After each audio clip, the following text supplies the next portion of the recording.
بسم الله الرحمن الرحيم الحمد لله رب العالمين الحمد لله الذي بعث في الأميين رسولا منهم يتلو عليهم آياته ويزكيهم ويعلمهم الكتاب والحكمة وإن كانوا من قبل لفي ضلال مبين نحمده تعالى ونستعينه ونستغفره ونعوذ بالله من شرور أنفسنا ومن سيئات أعمالنا من يهديه الله فلا مضل له ومن يضلل فلا هادي له أشهد أن لا إله إلا الله وحده لا شريك له وأشهد أن محمدا عبده ورسوله اللهم صل على محمد وعلى آل محمد وصليت على إبراهيم وعلى آل إبراهيم إنك حميد مجيد اللهم بارك على محمد وعلى آل محمد كما باركت على إبراهيم وعلى آل إبراهيم إنك حميد مجيد ورضى اللهم عن الخلفاء الراشدين والصحابة أجمعين ومن تبعهم بإحسان إلى يوم الدين أما بعد. Assalamu alaikum wa rahmatullahi wa barakatuh, les sœurs, les frères, la grande famille, qu'Allah subhanahu wa ta'ala vous bénisse, bénisse votre temps, bénisse vos biens et bénisse vos familles. Nous le louons, celui qui a envoyé aux illettrés un prophète issu d'eux-mêmes, qui les purifie, qui leur enseigne le livre et la sagesse, alors qu'auparavant ils étaient égarés. Nous le louons, le Seigneur des mondes. Nous revenons vers lui repentant, nous lui demandons protection contre les conséquences de nos péchés, les tendances de l'âme. Celui qui Allah guide, nul ne saurait l'égarer. Celui qui est privé de sa guidée, nul ne saurait lui montrer le droit chemin. J'atteste donc qu'il est le seul digne d'adoration. J'atteste de la véracité, de l'exemplarité, de la prophétie de celui qui a été envoyé comme miséricorde pour les univers. Je vais nommer Mohammed, qu'Allah bénisse ce prophète, sa famille, ses compagnons, tous ceux qui les auront suivis dans le droit chemin et nous fassent l'honneur d'en faire partie. Ensuite, donc, bienvenue dans ce jardin du paradis, dans le cadre, comme vous avez pu le constater, à évoluer. Évoluer pas par fantaisie, mais pour répondre aux exigences donc, de l'excellence que nous recherchons, et notamment qu'Allah bénisse Karim, donc, qui a mis tout en œuvre pour me mettre à l'aise, pour vous mettre à l'aise, et j'espère que vous apprécierez le cadre. Vous avez également le salam de Mohamed Adda qui est là et qui est votre porte-parole pour vos questions sur le sujet, Inch'Allah. Une nouvelle série donc que nous avons intitulée « Joyaux de la prophétie ». Il s'agit de Mohammed ibn Abdillah, qu'Allah bénisse ce prophète. Et donc, nous avons voulu, après avoir parlé des sciences du Coran, après avoir parlé des sciences du hadith, après avoir parlé du fiqh, de la législation, de la jurisprudence, surtout contemporaine, donc de nos jours, nous avons choisi donc de commencer une série sur la vie du meilleur des hommes que la terre a porté, Mohammed ibn Abdillah, qu'Allah bénisse ce prophète donc, sa famille, ses compagnons, tous ceux qui les auront suivis dans le droit chemin. Donc l'émission du samedi est consacrée, en tout cas c'est comme ça que nous l'avons conçue, à enseigner. Enseigner aux musulmans et aux non-musulmans ceux qui ne savent pas sur l'islam. C'est pour cela qu'il a été intitulé « Parle-moi de l'islam ». Celui donc du lundi, c'est l'islam au quotidien, et vous savez, vous connaissez le principe. Et celui du mercredi, c'est pour traiter les problèmes de cœur. C'est pour cela qu'on l'a appelé donc la médecine des cœurs. Donc en votre compagnie, on va essayer, Inch'Allah, les semaines qui viennent, de résumer la vie et comment résumer la vie du meilleur des hommes. Celui qu'Allah a choisi, subhanahu wa ta'ala, pour nous faire sortir des ténèbres, de l'ignorance, vers la lumière de l'islam, de l'injustice des religions vers la justice de l'islam, de caractère assez rude vers un caractère poli, celui qui a dit « je n'ai été suscité, je n'ai été envoyé que pour parfaire donc le bon comportement. Je n'ai été envoyé que pour parfaire le bon comportement. » Donc le message, il y a une essence du message, ce n'est pas tant ce que les gens parfois une voie de l'islam. La charia n'est venue que pour encadrer un comportement qui est déviant. En réalité, l'islam est amour, et Allah subhanahu wa ta'ala dit dans le verset 107 de la sourate Les Prophètes, de la sourate 21, « Wa ma arsalnaka illa rahmatan lil alamin » Nous t'avons envoyé à Muhammad que comme miséricorde pour la création. Al-alamin, si on veut traduire, mot à mot, c'est les univers, mais une meilleure traduction peut-être serait pour la création, puisque tout a été créé sans lui, sauf lui, subhanahu wa ta'ala, qui a tout créé et sans besoin. Donc, comme il le dit également, alayhi salatu wassalam, mon exemple est semblable à celui donc d'un quelqu'un qui a construit un beau palais magnifique. Tous les visiteurs s'émerveillent devant cette construction, devant cette beauté, mais ils s'interrogeaient tous. Il manquait juste une place d'une pierre, et moi je ne suis que cette pierre-là, et je suis le sceau de la prophétie. Allah a voulu donc dans sa miséricorde, pure miséricorde, et c'est l'une de ses grandes miséricordes, un de ses grands dons à la création, c'est d'avoir envoyé les messagers alayhim salatu wassalam. Tous, disait Ibn Qayyim, ont été envoyés pour deux raisons. La première raison, c'est de faire connaître Allah, subhanahu wa ta'ala. Comment faire connaître Allah? Et celui qui ne connaît pas Allah ne peut pas l'aimer. Celui qui ne connaît pas Allah ne peut pas l'aimer. On ne peut pas demander à un bègue d'enseigner l'éloquence. C'est impossible. Et donc Allah s'est fait connaître, subhanahu wa ta'ala, à ses serviteurs au travers de la révélation. Bien sûr, le livre ouvert, s'il avait suffi, j'entends par là la méditation, la contemplation, comme certains prétendent se passer d'Allah et se passer des messagers, s'il avait suffi, Allah n'aurait pas envoyé. Donc les prophètes, les uns après les autres, car les bénissent, on estime leur nombre à plus de 120 000.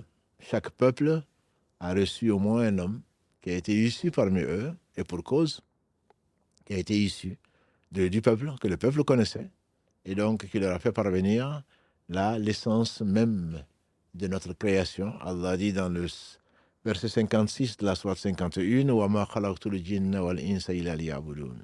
Allah a envoyé donc des prophètes pour nous réveiller, pour que nous donner un sens, le sens à notre vie.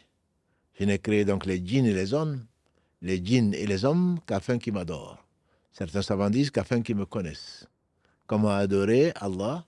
C'est l'une des raisons, donc l'un des objectifs de l'envoi des prophètes, à savoir, pour enseigner plutôt ce que Allah aime et pour nous dire ce qu'Allah déteste, alors que rien ne saurait diminuer, subhanahu wa ta'ala, son pouvoir sur terre ni dans les cieux, comme le disent les djinns.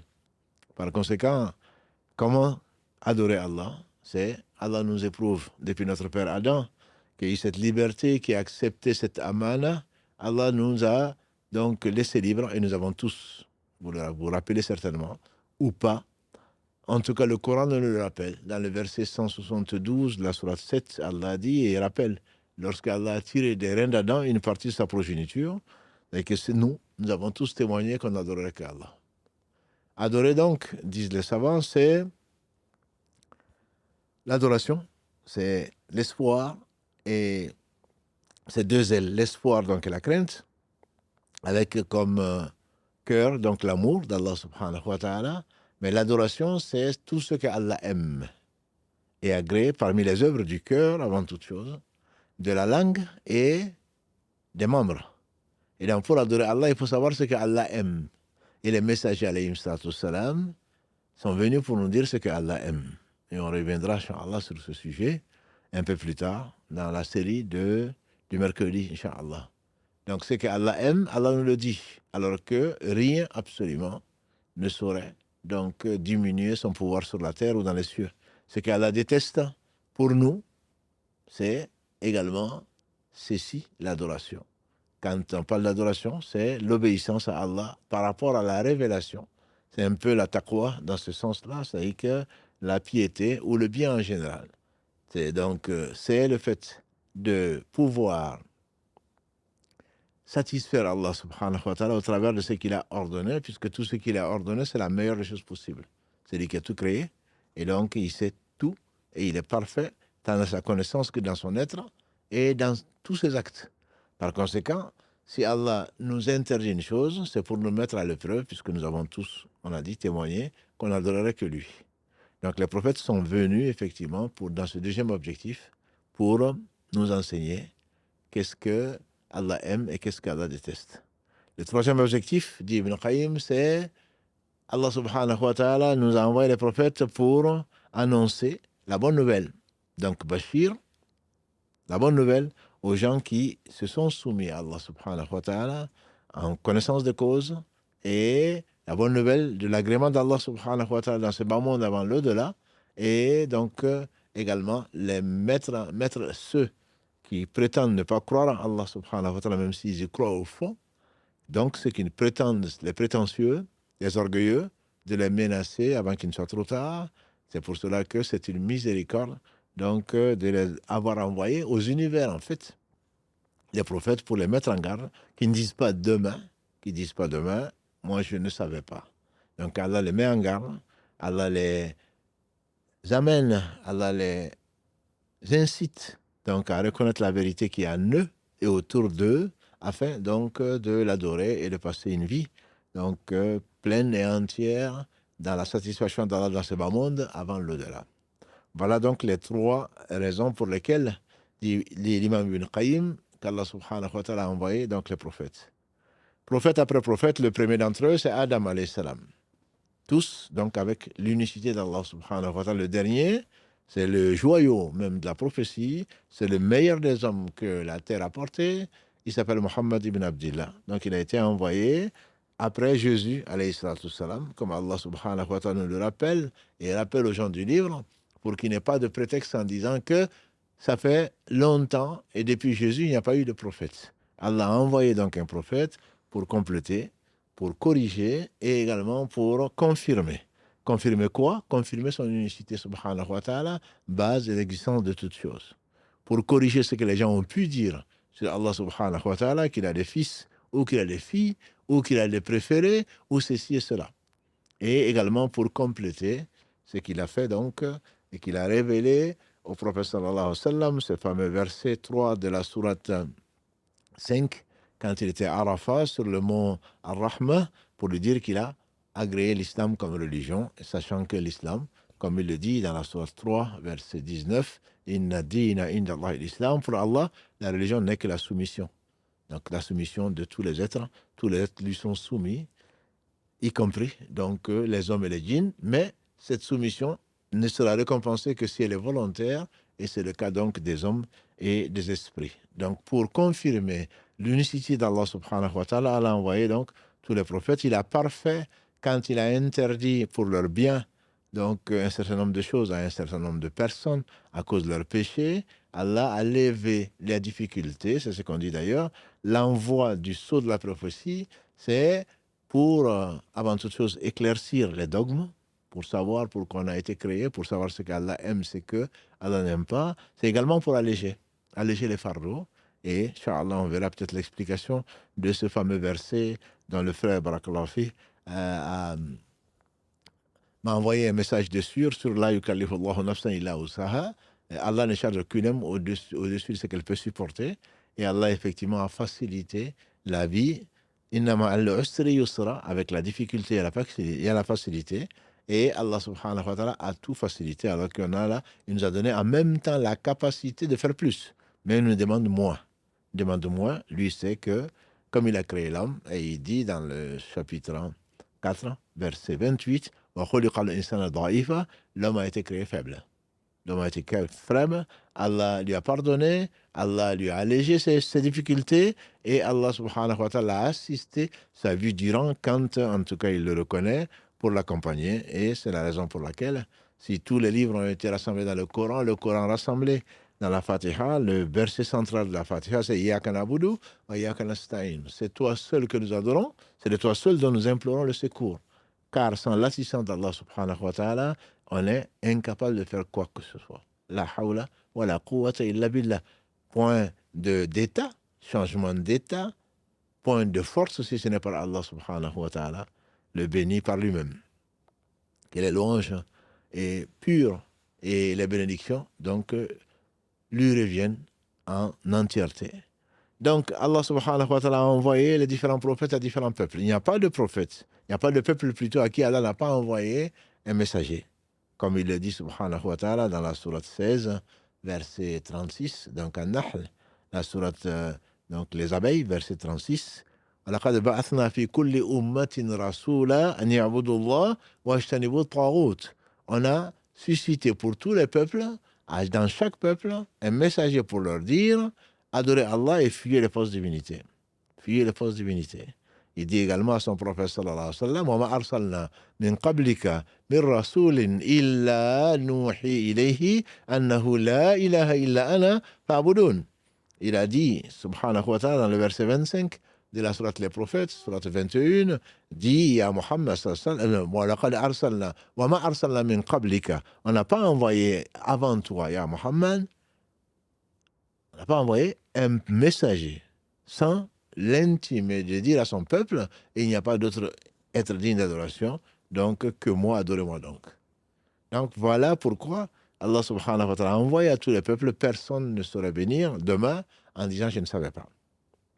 Et ça c'est la bonne nouvelle.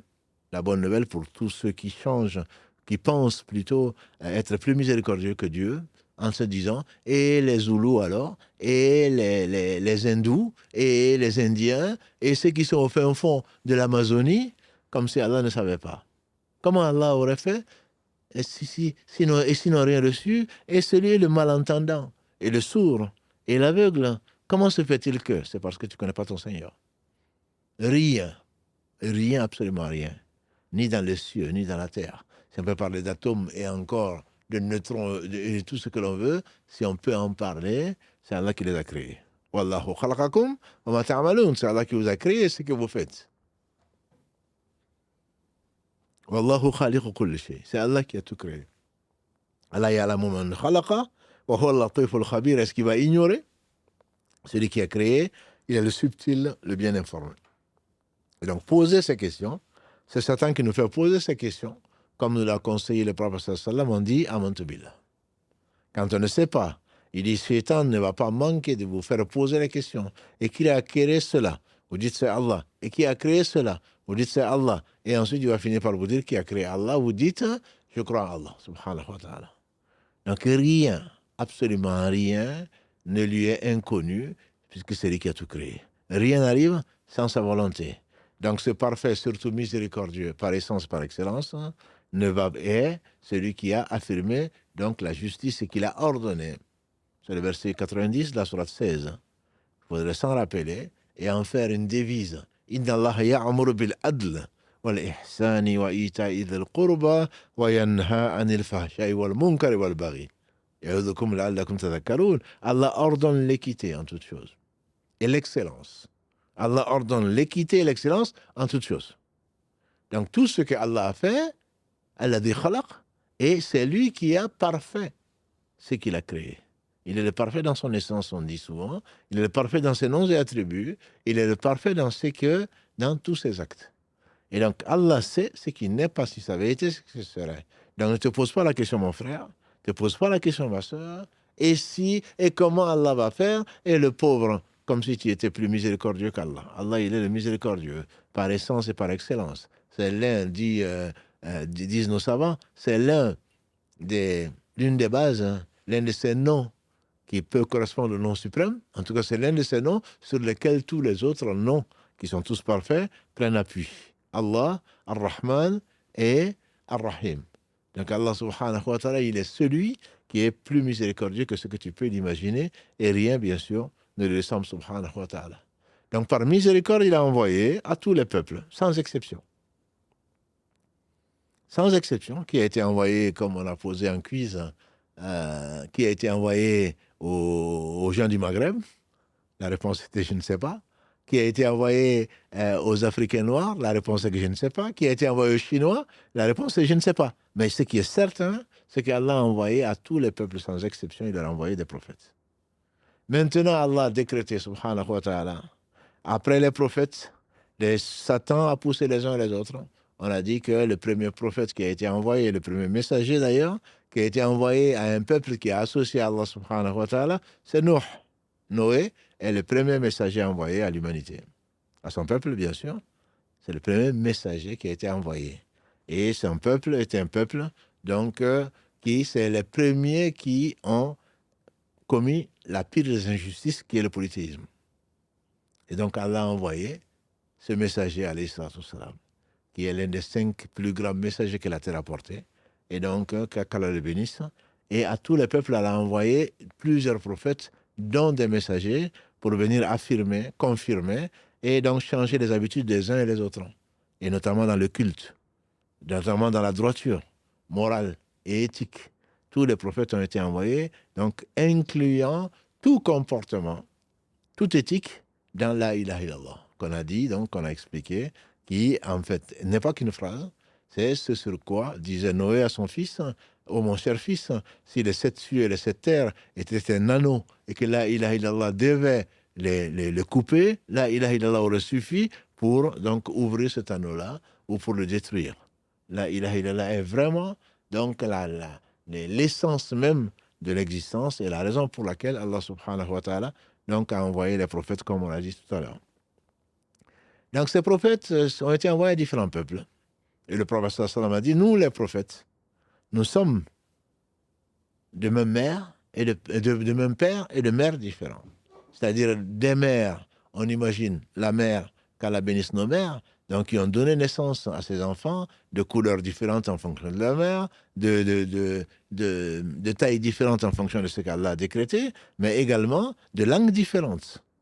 Mais l'origine est le même, c'est-à-dire Allah subhanahu wa ta'ala, c'est lui qui a tout créé sans besoin. Adam sans père ni mère, Jésus sans père, et Ève sans mère. Et ceci lui est facile, subhanahu wa ta'ala.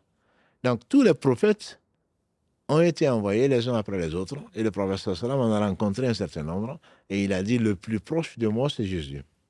Après Jésus, 6 siècles probablement, entre Jésus et l'envoi de Mohammed sallallahu alayhi wa sallam. Allah a décrété, dans sa sagesse, d'envoyer un prophète qui est venu, donc, on a dit, pour confirmer, pour corriger et pour compléter sa religion. C'est lui qui a décrété et on ne lui pose pas de questions. On ne lui pose pas de questions. Mais j'aimerais simplement, avec vous, voir un peu comment une partie de cette sagesse, Allah a envoyé un peuple quoi? Un peuple ignorant. C'est pour cela que en arabe, on parle de jahiliya. C'est-à-dire la période de l'ignorance. On peut dire qu'il n'y avait pas plus ignorant, qui enterraient leurs enfants, leurs filles en particulier, leurs filles vivantes. Qui, Allah a décrété qu'il y avait 4 mois sacrés pour que, pendant lesquels ils puissent au moins respirer. Allah les a mis dans un territoire qui était extrêmement austère, qui est donc le désert. Mais néanmoins, ils avaient des qualités, alhamdoulilah, inéthiques. C'est des gens qui étaient courageux, des gens qui étaient généreux, c'est des gens qui ne mentaient pas, etc., comme on le verra, Inch'Allah. Et le peuple arabe était comme ça, qui avait conservé donc ces choses-là. Tel un cœur qui est habité par une âme qui ordonne le mal. C'est Allah qui le dit par la bouche de la femme d'Aziz: Inna nafsa la amaratum bisu illa ma rahima rabbi. L'âme en réalité ordonne le mal, hormis celle à qui Allah a fait miséricorde. Hormis celle à qui Allah a fait miséricorde. Et donc c'est comme un désert austère et habité par les passions, comme Allah subhanahu wa ta'ala nous a créé. Wa nafsin wa ma sawaha fa alhamaha fujuraha wa taqwaha. Et par l'âme, Allah jure par l'âme. Et celui qui l'a façonné, c'est-à-dire lui, celui qui l'a insufflé ou qui lui a inspiré sa piété et son libertinage.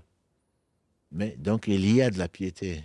Il y avait chez les Arabes cette pureté d'éthique qui les amenait à éviter, en tout cas à être fiers, à être sincères, à être généreux, etc. C'est des choses, alhamdoulilah, dont il reste encore des traces donc chez certains musulmans.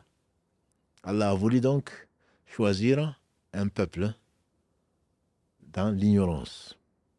Peut-être pour que demain, personne ne dise: oui, mais j'étais riche. Il a fait sortir cet homme, sallallahu alayhi wa sallam, on le verra dans les épisodes, Inch'Allah, il a sorti cet homme d'une famille noble, comme tous les prophètes, comme l'aurait dit Héraclius.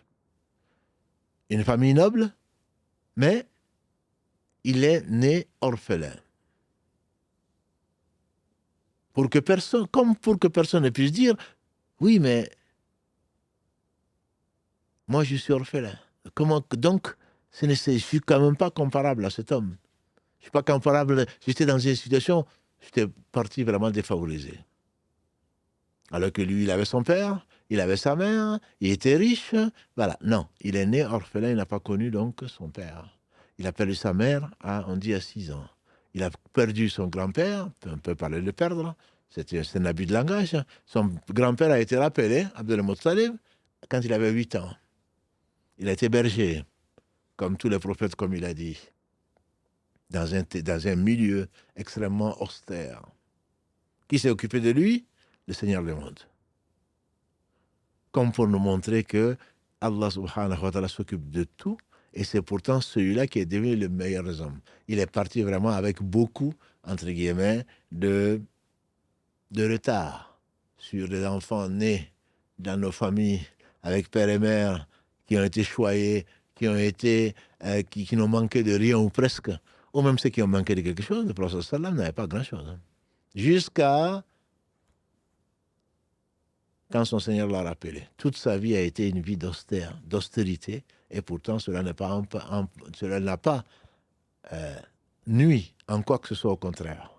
Comme si Allah voulait le détacher de tout, sauf de l'amour de son Seigneur subhanahu wa ta'ala. Et donc, quelle que soit la position dans laquelle tu es, tu ne peux pas te justifier en disant que moi j'étais ceci, moi j'ai pas été favorisé par rapport à cet homme, que rien n'est destiné, sinon Allah subhanahu wa ta'ala, donc à cette mission-là.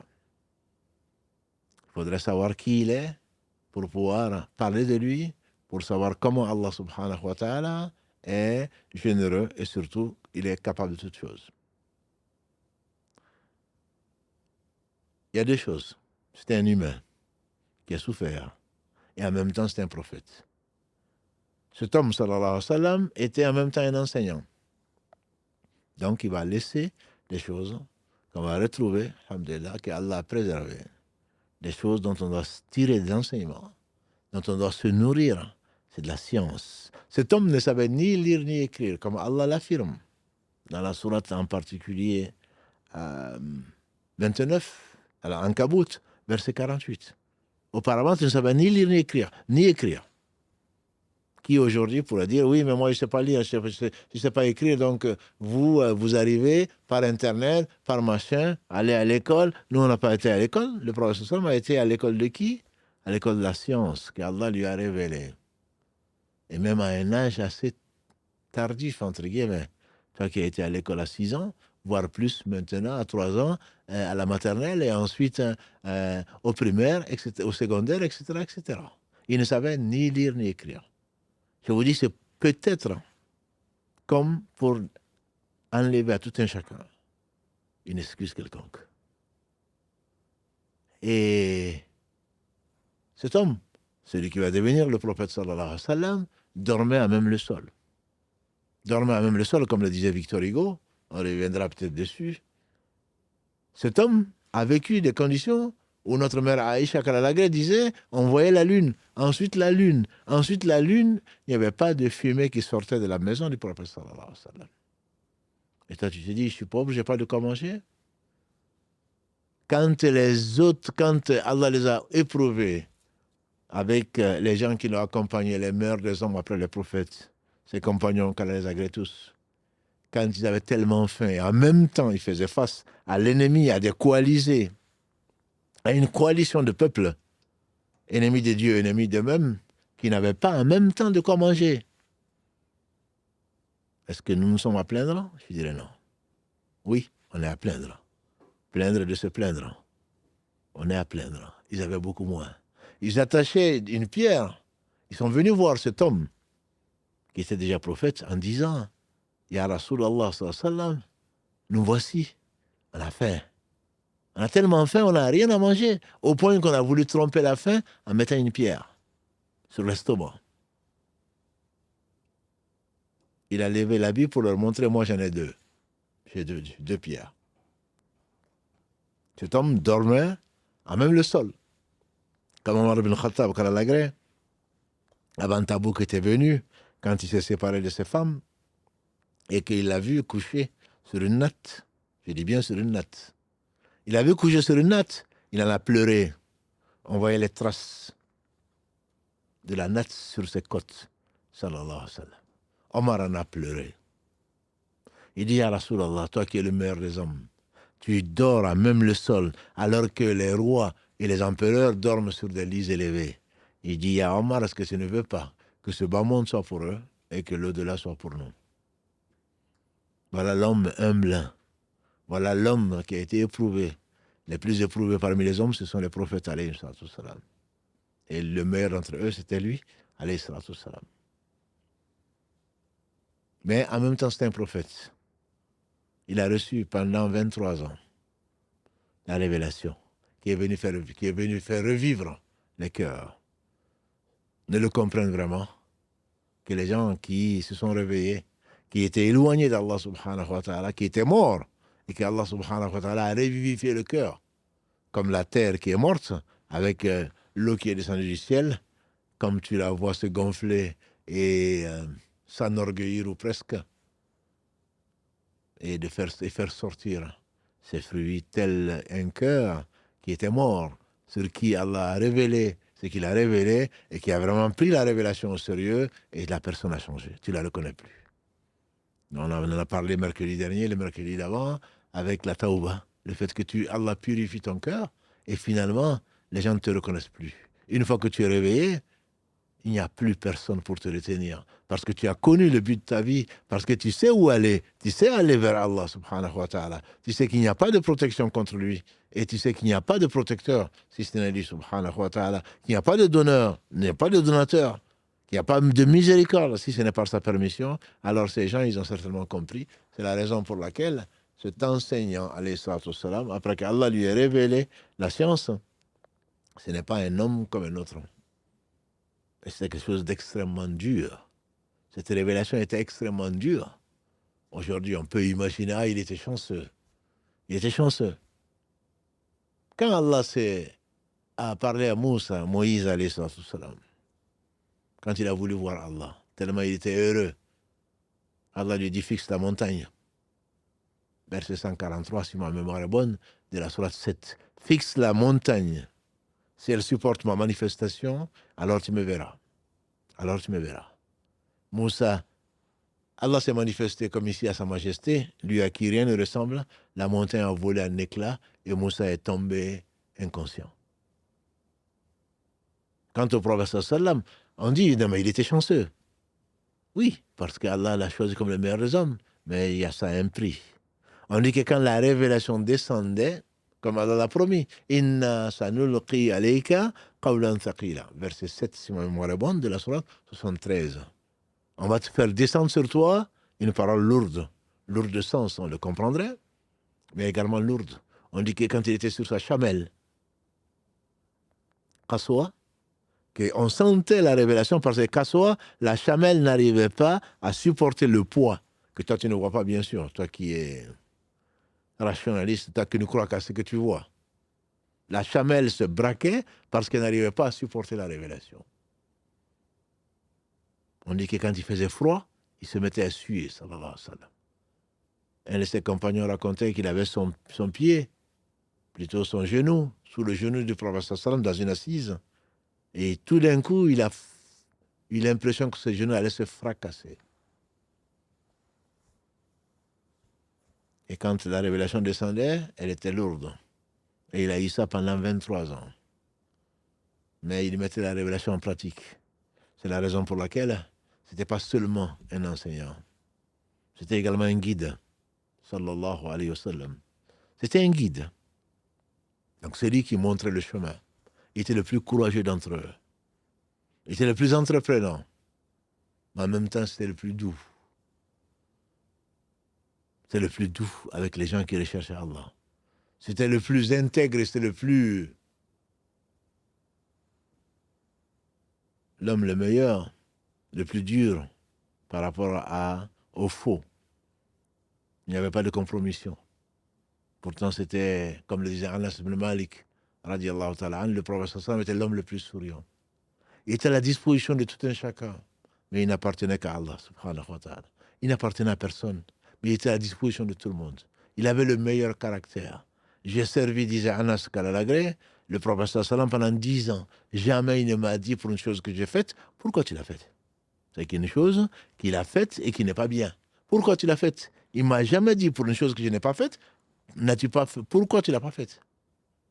Et il était l'homme le plus doux et celui qui avait le meilleur comportement, sallallahu alayhi wa sallam. Son épouse Aïcha nous disait, notre mère, elle disait, le prophète n'a jamais levé la main sur un esclave, ni sur une femme. Chaque fois qu'il a levé la main, c'est quand Allah subhanahu wa ta'ala le lui a ordonné dans un combat ou dans une guerre. Et ça, c'est avec toutes ces qualités qu'Allah lui a données, sallallahu alayhi wa sallam. Alors, il y a un grand vide, bien sûr. Quand Allah l'a rappelé, il y a un très grand vide. Au point que Omar a menacé les gens qui pensaient qu'il était mort. Parce que lui, il était convaincu qu'il ne pouvait pas mourir, qu'il était immortel. Jusqu'à ce que Abu Bakr vienne et qu'il se rappelle ces versets. Innaka mayitun wa innahum mayitun. Tu vois la mort et aussi sera mort. Et ensuite, devant Allah subhanahu wa ta'ala, vous allez régler les différends. Vous allez régler les différends. Ce n'était qu'un homme. Mais c'était l'homme le plus courageux. Allah l'a honoré dans ce bas monde. Et il n'y a pas de ville, n'en déplaise aux ennemis d'Allah, ennemis d'eux-mêmes. Il n'y a pas de village où on n'entend pas. J'atteste qu'Allah seul mérite l'adoration. J'atteste que Mohammed est son messager. Ashhadu an la ilaha illallah. Ashhadu anna Muhammad Rasulullah. Allah a voulu faire de cet homme la croyance en cet homme, la croyance sincère en cet homme. Il en a voulu faire une clé du paradis. Celui qui a entendu parler de lui, comme il a dit, alayhi salatu salam. Depuis qu'il est arrivé, celui qui a entendu parler de lui, et tous les prophètes, alayhi salatu salam, ont annoncé sa venue. C'est pas lui, en grand grâce à Allah subhanahu wa ta'ala. N'exagérez pas sur moi, comme d'autres l'ont fait avant moi. N'exagérez pas. On lui a donné le choix, sallallahu alayhi wa sallam, entre un prophète, roi, comme David, hein, comme son fils Salomon, Suleiman et Daoud, alayhi salam. On lui a donné le choix entre cela ou d'être un serviteur, un prophète et serviteur. Il a choisi d'être serviteur, d'être modeste, d'être humble devant son Seigneur subhanahu wa ta'ala. C'est comme ça qu'il a dépassé les autres hommes. C'est pour ça qu'il a dépassé les autres hommes. Allah a purifié son cœur à tel point que quand une révélation descendait, notre mère Aïcha, on a dit quel était le comportement. Il n'a été envoyé que pour ne pas faire le comportement. Notre mère Aïcha, elle dit on lui demande quel était le comportement du prophète sallam. Elle qui le connaissait et qui l'aimait tant, elle répond son comportement, c'était le Coran. C'est pour cela que le vide qu'il a laissé est énorme. Mais Allah est si généreux qu'il n'a pas laissé de vide. Qu'il n'a pas laissé de vide. C'est sûr que si tu as vécu avec lui, tu aurais bien aimé le voir et qu'il continue à vivre. Mais Allah seul est immortel. C'est le vivant qui ne meurt pas. Il ne meurt pas. Et le prophète sallam est décédé comme les autres prophètes. Et on va mourir nous aussi. Et c'est Allah subhanahu wa ta'ala seul qui a laissé ce dont on a besoin, ce qui est la beauté de l'islam, ce qui est la perfection de la religion d'Allah subhanahu wa ta'ala, ce qu'il a conservé. Donc, ce qui a été révélé sur lui pendant 23 ans, que personne ne pourra mettre le faux ne l'atteindra pas, ni de devant, ni de derrière. Surat 41, Fussilat, verset 42. Allah a conservé inna nahnu nazzalna dhikra wa inna lahu lahafidhun. Le verset 9 de la surat 15, Al-Hijra. C'est nous qui avons fait descendre le rappel. Ce n'est qu'un rappel. C'est ce qui se trouvait dans la Torah, ce qui se trouvait dans l'Évangile, donné à Jésus, ce qui se trouvait dans les psaumes, donné à David, ce qui se trouvait dans les feuilles d'Ibrahim, alayhim salatu wassalam ajma'in. Alors, Allah a conservé cela. Mais il a également conservé, d'où l'importance de notre sujet, les faits et gestes de ce guide qui est en même temps un exemple. لقد كان لكم في رسول الله أسوة حسنة لمن كان يؤمن بالله واليوم الآخر وذكر الله كثيرا. Dans le verset 21 de la sourate 33, vous avez dit Allah subhanahu wa ta'ala, dans le messager d'Allah, Un bel exemple pour celui qui croit en Allah et au jour du jugement dernier. Il n'y a pas de hasard. Celui qui croit en Allah et au jour du jugement dernier. Parce que dire je crois en Allah, on est nombreux à le dire. Si on croit au jour du jugement dernier, on sera excellent. C'est le jour où il n'y aura pas d'injustice. Ya ibadi inni haramtu dhulma ala nafsi wa ja'altuhu baynakum muharrama fala tadhalamu. Abu Dhar rapporte ce hadith consigné dans le Sahih de l'imam Muslim, où Allah subhanahu wa ta'ala, notre Seigneur, le magnifique, le généreux, le majestueux, qui dit aux mes serviteurs, je me suis interdit l'injustice, je vous la rends interdite entre vous, ne vous faites pas injustice. Donc le fait de croire au jour du jugement dernier est très certainement déterminant. Et c'est lui qui disait, alayhi salatu wassalam, et il y croyait. Si vous saviez ce que je sais, vous rirez peu et vous pleurerez beaucoup.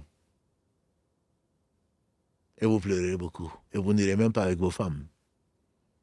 Vous serez dans la rue ou dans le désert en train de fuir, sans connaître ou sans penser même à satisfaire à vos besoins. Parce que Allah est juste. Allah dit donc dans la sourate 33, verset 21, لَقَدْ كَانَ لَكُمْ فِي رَسُولِ اللَّهِ أُسْوَةٌ حَسَنَةٌ. Vous avez un très bel exemple. C'est pour cela que tout ce qu'il faisait, ce qu'il disait, et s'il se taisait sur une chose, ceci représente donc la sunna. Allah n'a pas voulu accepter la prétention de qui que ce soit, si ce n'est en suivant cet exemple, ce guide, ce bel exemple. Allah subhanahu wa ta'ala dit dans la sourate 4, les femmes, verset 31, dans la sourate Ali Imran, dans la sourate 3, verset 31, Allah dit subhanahu wa ta'ala, قُلْ إِن كُنتُمْ تُحِبُّونَ اللَّهَ فَاتَّبِعُونِي يُحِبُّكُمُ اللَّهُ وَيَغْفِرْ لَكُمْ ذُنُوبَكُمْ وَاللَّهُ غَفُورٌ رَحِيمٌ. 3.31. Dis-leur, ya Muhammad, si vous prétendez aimer Allah, suivez-moi. Allah vous aimera et Allah vous pardonnera vos péchés. Ibn Qayyim disait qu'elle fasse miséricorde. L'important, ce n'est pas d'aimer Allah. Nous sommes nombreux à dire on aime Allah. Mais Allah dit, قُلْ إِن كُنتُمْ تُحِبُّونَ اللَّهَ فَاتَّبِعُونِي. Si vous prétendez vraiment, si vous êtes sincère dans votre amour pour Allah, alors suivez-moi, Allah vous aimera. Le résultat, c'est quoi? C'est qu'Allah il t'aime. Ce qui est demandé, ce n'est pas que tu aimes Allah. Ce qui est demandé, c'est qu'Allah t'aime. Allah a conditionné son amour par le suivi du prophète sallallahu alayhi wa sallam. Allah dit subhanahu wa ta'ala, surat les femmes, verset 59, Ya ayyuhalladhina amanu, ati'u Allah wa ati'u Rasoul wa ulul amri minkum. Oh, vous qui prétendez avoir la foi, obéissez à Allah, obéissez aux messagers et les gens qui détiennent l'autorité. Et Allah dit subhanahu wa ta'ala, il a conditionné son paradis et son agrément à quoi? Wa man yuti illaha wa rasoul, verset 69 de la sourate encore les femmes 4. Wa man yuti illaha wa rasoul fa ulaika ma'al ladhina an'ama Allah alayhim minan nabiyyin wa siddiqin wa shuhada wa salihin fa hasuna ulaika rafiqa. Celui qui obéit à Allah et aux messagers. Voilà ce que Allah a agréé parmi les prophètes. Parmi les prophètes, les véridiques, les martyrs témoins et les gens de bien, et quelle belle compagnie. Dans le verset 80 de la même sourate, les femmes, Allah dit subhanahu wa ta'ala, وَمَنْ يُطِعِ الرَّسُولَ فَقَدْ أَطَاعَ اللَّهَ. Celui qui obéit au messager, alors très certainement, il a obéi à Allah. Pour que tout acte soit accepté, après l'islam, c'est la sincérité qu'Allah seul sait, et c'est l'obéissance au prophète sallallahu alayhi wa sallam. Celui qui n'obéit pas à Allah, celui qui n'obéit pas au prophète plutôt, il a désobéi à Allah. C'est pas moi qui le dis. Allah l'a envoyé, comme il dit dans le verset 7 de la sourate 59. وَمَا آتَاكُمُ الرَّسُولُ فَخُذُوهُ وَمَا نَهَاكُمْ عَنْهُ فَانْتَهُوا وَاتَّقُوا اللَّهَ. 59.7, Allah dit, c'est que le messager vous apporte, prenez-le. C'est que vous interdit, abstenez-vous-en et craignez Allah. Allah n'accepte pas. Allah n'accepte pas l'adoration de quiconque. Depuis qu'il a été envoyé alayhi salatu wassalam pour confirmer le message des autres prophètes, Allah n'accepte pas l'adoration de quiconque qui ne prend pas ce que le messager a donné. Comment tu feras ta prière? Comment tu donneras ta zakat? Comment tu feras même le pèlerinage? Comment tu vas te marier? Comment tu vas divorcer? Comment tu vas faire ceci et cela? Un des compagnons du prophète sallallahu alayhi wa sallam nous a dit, le prophète alayhi sallallahu nous a montré toutes choses. Bien sûr, de la part d'Allah subhanahu wa ta'ala, et il ne parlait pas de lui-même. Verset 3-4 de la Sourate 53. Retenons-le, Wama yantiqu anil hawa. Il ne parlait pas de lui-même. Il ne parlait pas sous l'effet des passions. Depuis que la révélation est arrivée, in huwa illa wahyun yuha. Ce n'est qu'une révélation révélée. Ce n'est qu'une révélation révélée. Tout ce qu'il dit, alayhi salatu wassalam, de la part de son Seigneur subhanahu wa ta'ala, c'est la vérité. D'ailleurs, Héraclius, quand il a rencontré Abu Sufyan, après Hudaybiyah, on n'est pas encore là, on est juste en train de faire un pot-pourri, un mélange de tout ça pour montrer l'importance de connaître la vie de cet homme, sallallahu alayhi wa sallam, qui reste un homme. Mais ce n'est pas n'importe quel homme, c'est le meilleur. Allah l'a rapproché, comme il n'a rapproché personne.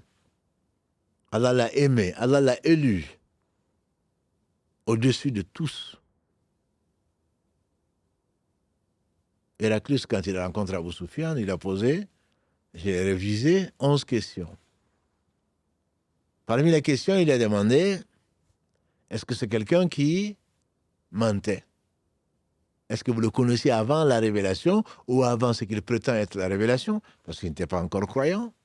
En tout cas, il ne croyait pas à Mohammed sallallahu alayhi wa sallam, qu'il lui a envoyé une lettre comme il a envoyé en Égypte, aux Coptes d'Égypte, comme il a envoyé à l'empereur perse, comme il a envoyé à Najashi de l'Habasha, l'actuelle Éthiopie, comme il a envoyé au Rothélé.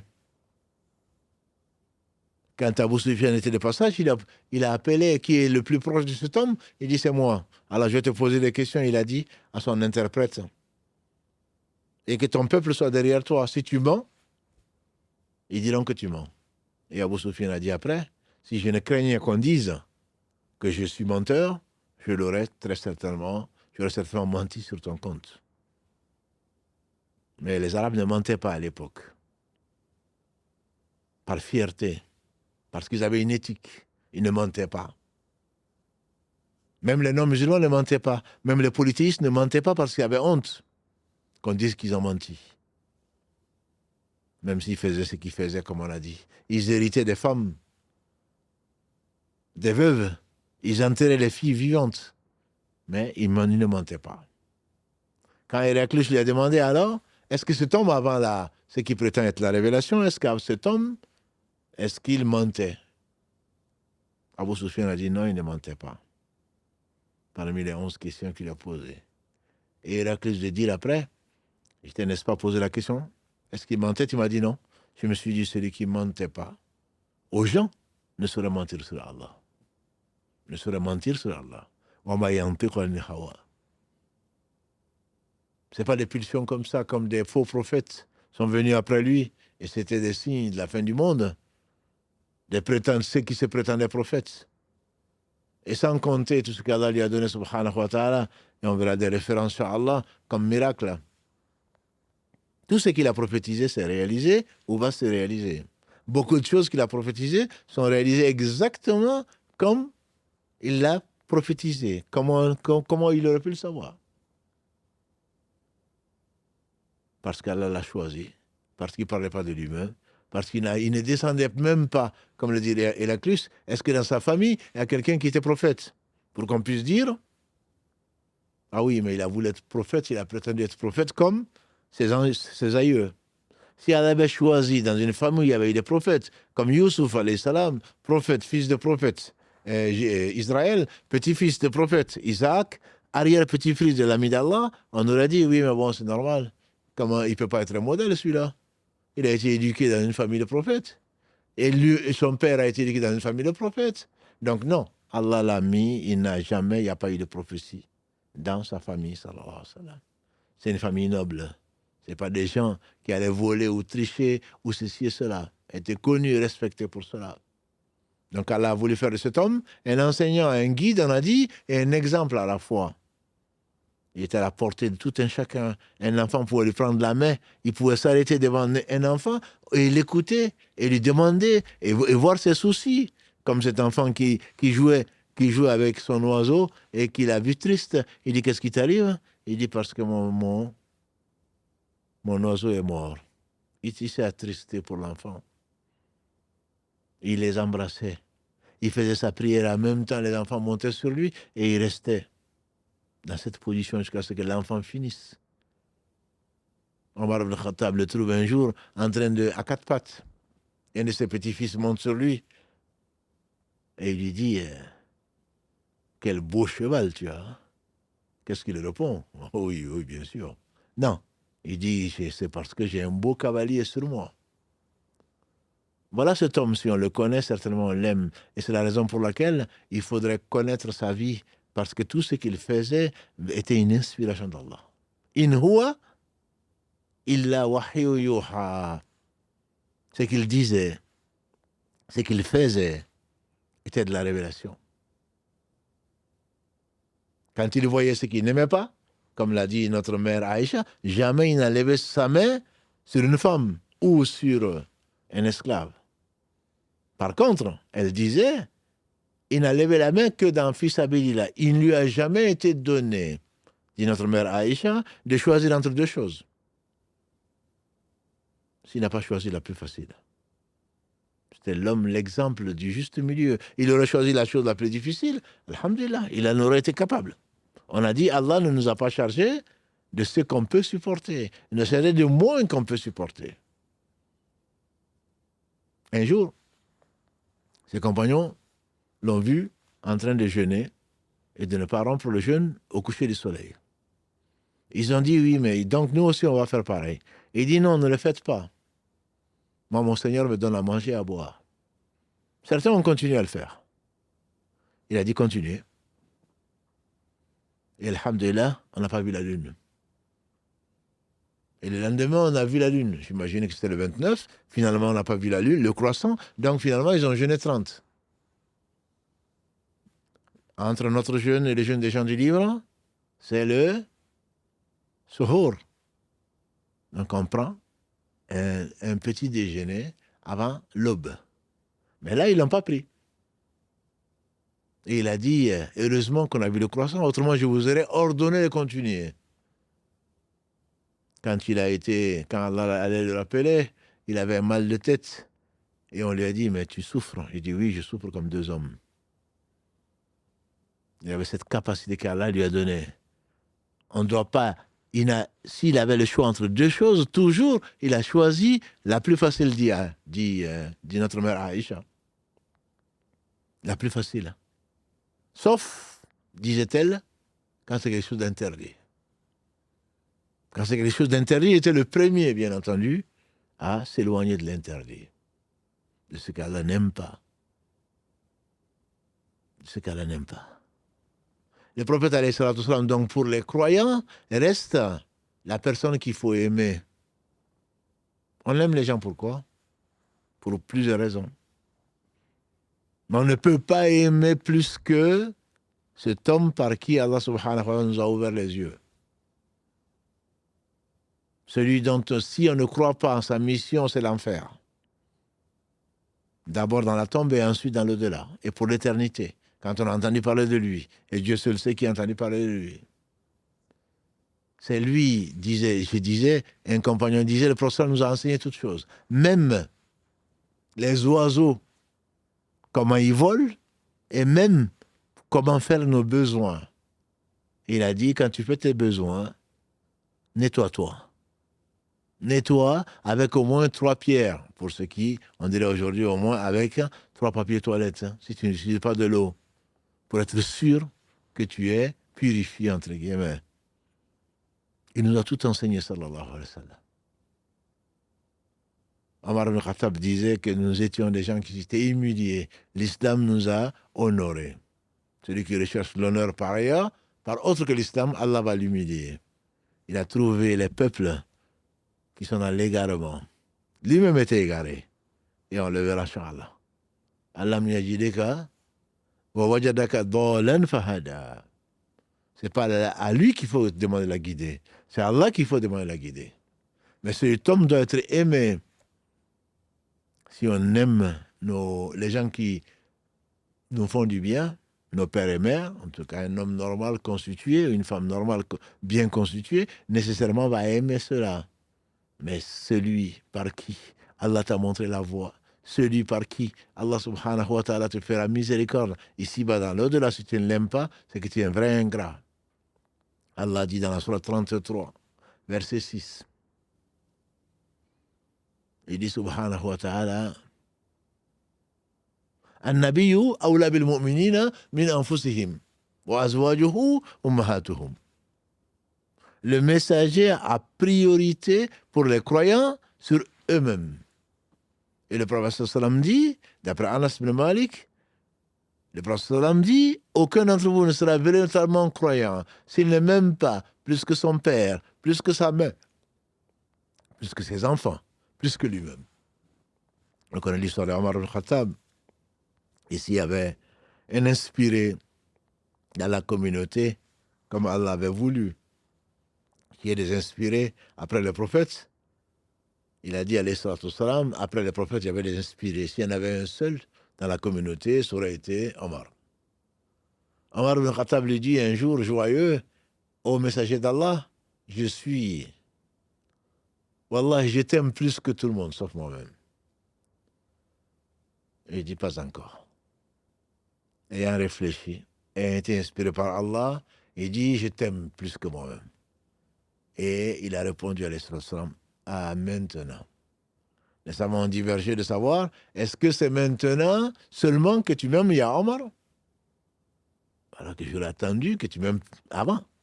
Ou alors, maintenant tu es arrivé, effectivement.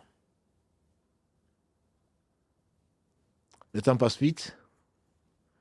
Il y a pour l'historien, pour celui qui veut comprendre le Coran a été révélé sur cet homme, sallallahu alayhi wa sallam. À beaucoup de reprises, on en a déjà parlé dans les sources d'explication du Coran, souvent, Allah parle de sa vie, Allah parle de l'ordre qu'il a donné, Allah parle de l'hésitation, Allah parle de ce qu'il a caché, notamment, c'était un homme. Allah a dit dans la sourate 33 à propos de Zaynab, sa cousine, Allah a permis, Allah a décrété que les enfants, les enfants d'adoption ne doivent pas porter la kafala, ne doivent pas porter le nom de leur père.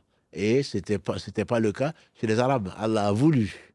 Une fois que Zayd a divorcé avec Zaynab, Allah a voulu que Muhammad sallallahu alayhi wa sallam épouse Zaynab, qui était en même temps, donc bint Jahsh.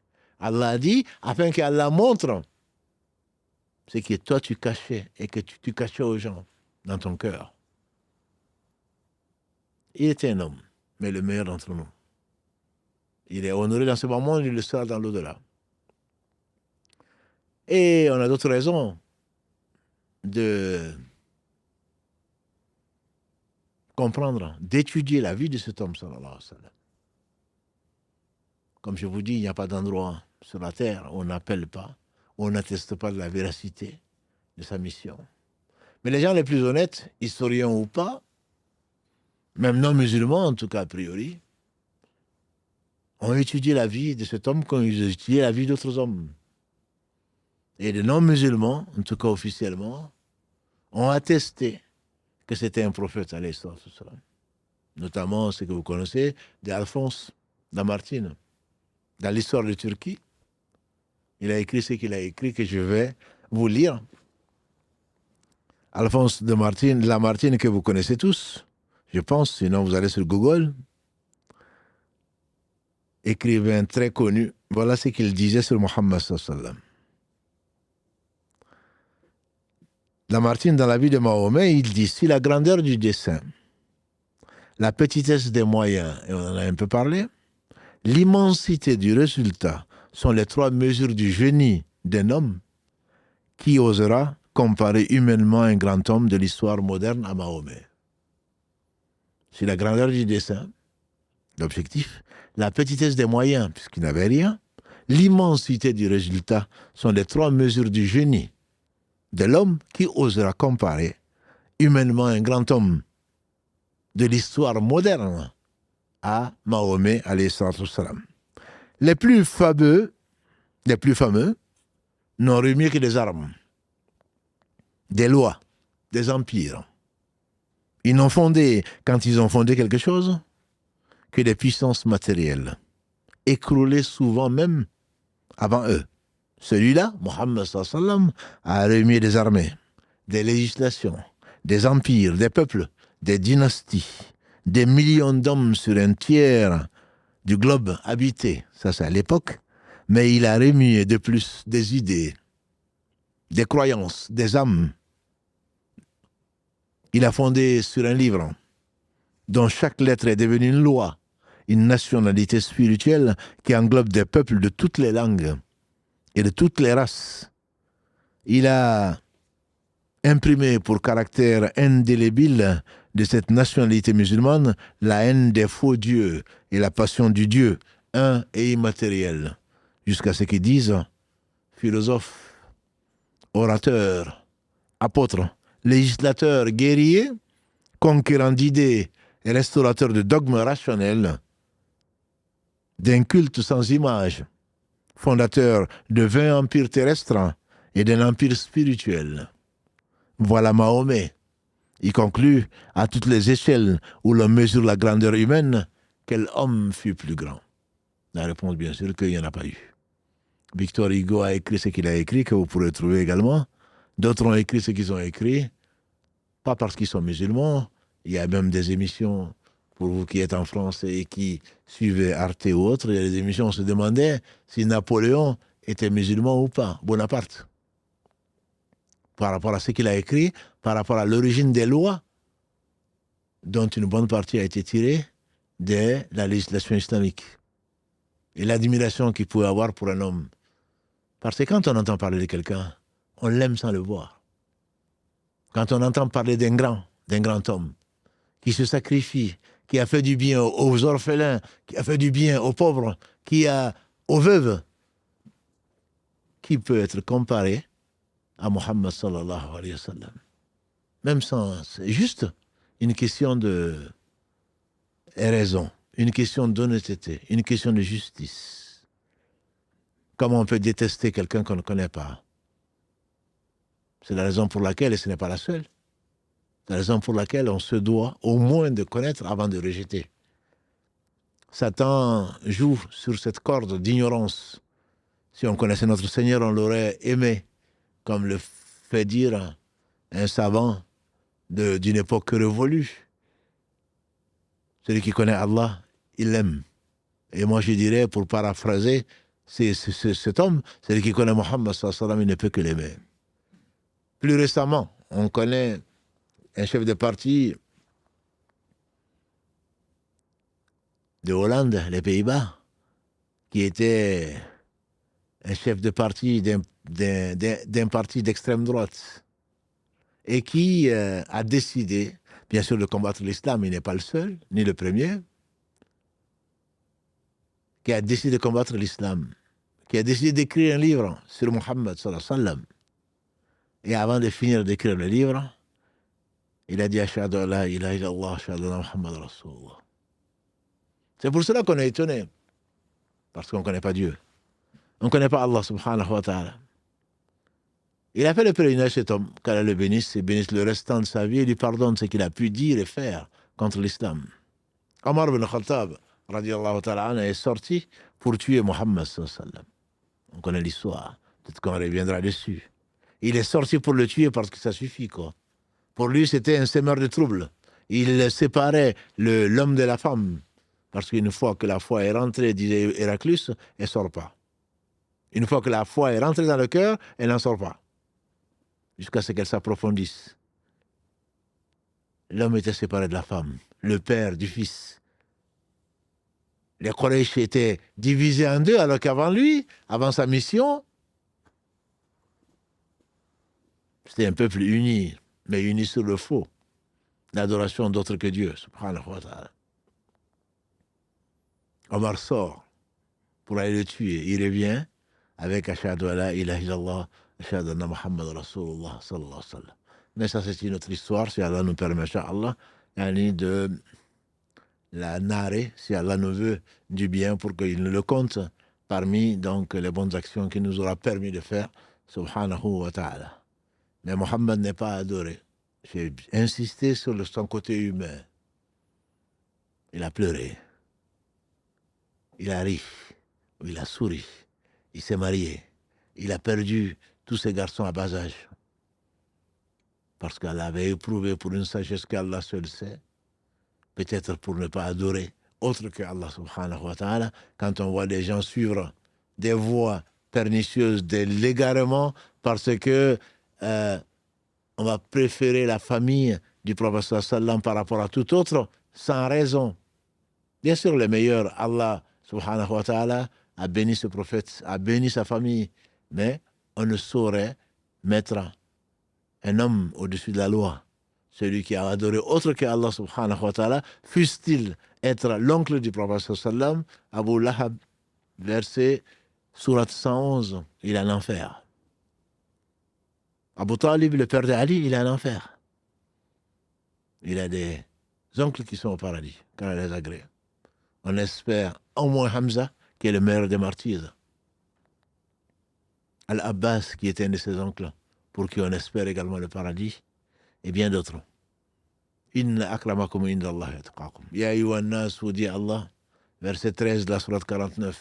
Inna khalaqnakum min dhakarin wa untha, wa ja'alnakum shu'uban wa qaba'ila li ta'arafu. Inna akramakum inda Allah yatqakum.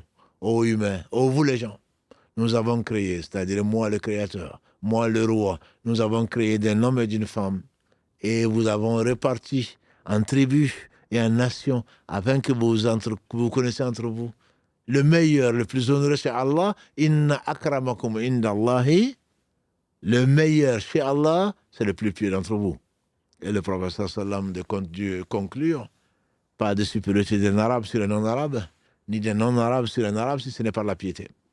Et Allah seul sait qui est pieux, qu'Allah nous compte parmi les gens qui le craignent et dont il purifie le cœur, et fait qu'il aime, qu'il guide vers son amour, et par qui il se fait aimer, lui qui n'a besoin de rien, subhanahu wa ta'ala. On va s'arrêter là, Inch'Allah. La nuit est courte, de ce qu'il en reste, et donc on va essayer de prendre, Inch'Allah, vos questions avec Mohamed Adda, si vous en avez, et en tout cas, je lui laisse la parole. Barakallahu fikum, qu'Allah nous fasse profiter de ce qu'il nous a enseigné, et bénisse cet homme, sa famille, ses compagnons, tous ceux qui les auront suivis dans le droit chemin, et nous fasse l'honneur d'en faire partie. Oui, salam alaikum, Cheikh. Salam alaikum à toutes et à tous. Barakallahu fik, Cheikh, pour cette introduction sur ce sujet qui est très, très intéressant et combien important pour nous. Alhamdulillah, il y a, comme on s'en doutait un petit peu, pas tant de questions que ça, parce que c'était une introduction. Et juste pour avertir nos auditeurs, habituellement, on a pour habitude, le samedi, de prendre les appels avec des questions sur le sujet. Donc ce soir, exceptionnellement, on n'en prendra pas parce qu'on sait qu'il n'y aura pas forcément des questions sur le sujet. Et comme on aime bien, comme on le répète souvent, que les questions du samedi ne portent que sur le sujet du jour. Donc, alhamdoulilah, pour aujourd'hui, exceptionnellement, on verra peut-être pour les épisodes à venir, si on prendra éventuellement des appels qui porteront sur le sujet, parce qu'on rentrera certainement un peu plus dans le détail. Et donc, pour aujourd'hui, on ne prendra pas d'appel, Inch'Allah. Cheikh, tu as donc parlé, tu as fait une introduction, alhamdoulilah, qui a été assez touchante. Et en plus, le cadre s'y prête plutôt bien, puisque les gens ont beaucoup apprécié comment tu as amené cette présentation, cette introduction, la narration. Donc, alhamdoulilah, il te remercie également. Tu as aussi parlé à un moment dans ta présentation de l'époque du prophète sallallahu alayhi wa sallam, où les Arabes, ou de façon même plus globale, l'homme de cette époque-là, ne mentait pas. Et alhamdoulilah, même si on n'a pas vécu cette époque-là, on en devient presque nostalgique aujourd'hui, quand on sait à quel point on a le mensonge facile, entre guillemets. Donc, alhamdoulilah, ça touche en tout cas. La première question que j'aimerais te poser, et qui a été posée sur les chats, quels seraient les livres qu'on pourrait conseiller, des livres sur la vie du prophète sallallahu alayhi wa sallam, et qui seraient faciles à lire, aussi bien pour des gens qui cherchent à approfondir leur connaissance sur le prophète sallallahu alayhi wa sallam, que pour peut-être des gens qui voudraient commencer et qui ne savent pas. On sait qu'il y a beaucoup de livres aujourd'hui. Lequel tu conseillerais, Inch'Allah, Cheikh?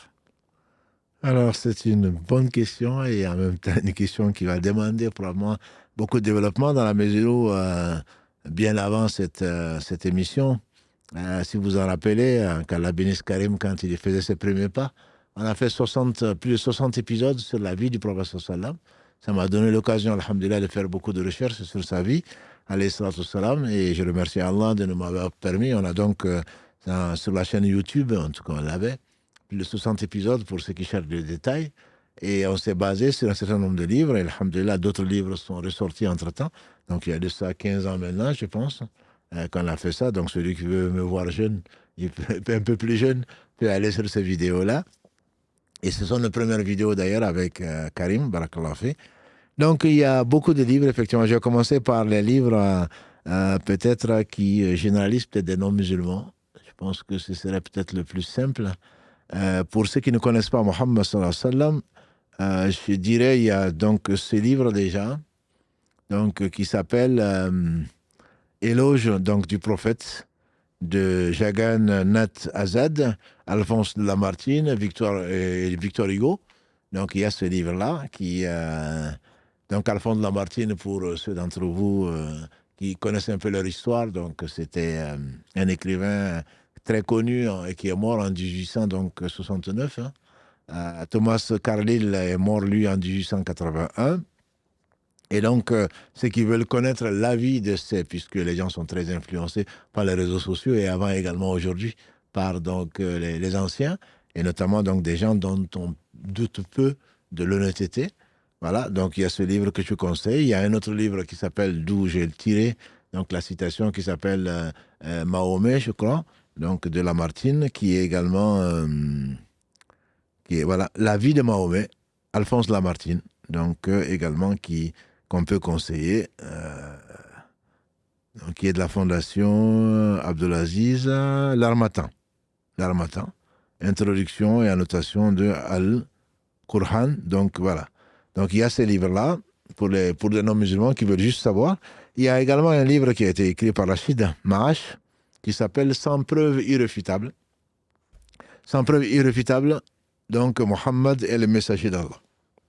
Là, c'est pour plutôt un dialogue islamo-chrétien où, à partir de la Bible, l'évangile comme de la Torah, c'est qui mentionne la venue du prophète sallam, et ensuite quelques miracles, et ensuite les preuves du Coran et de la science pour prouver qu'il était vraiment le messager d'Allah sallallahu alayhi wa sallam. Donc je sais qu'il y a, comme tu l'as parfois dit, et on les remercie, des non-musulmans qui suivent donc les lives, et je les salue en passant. J'ai eu même quelques échanges donc avec ces personnes qui respectent et que nous respectons également, qui sont à la recherche de vérité.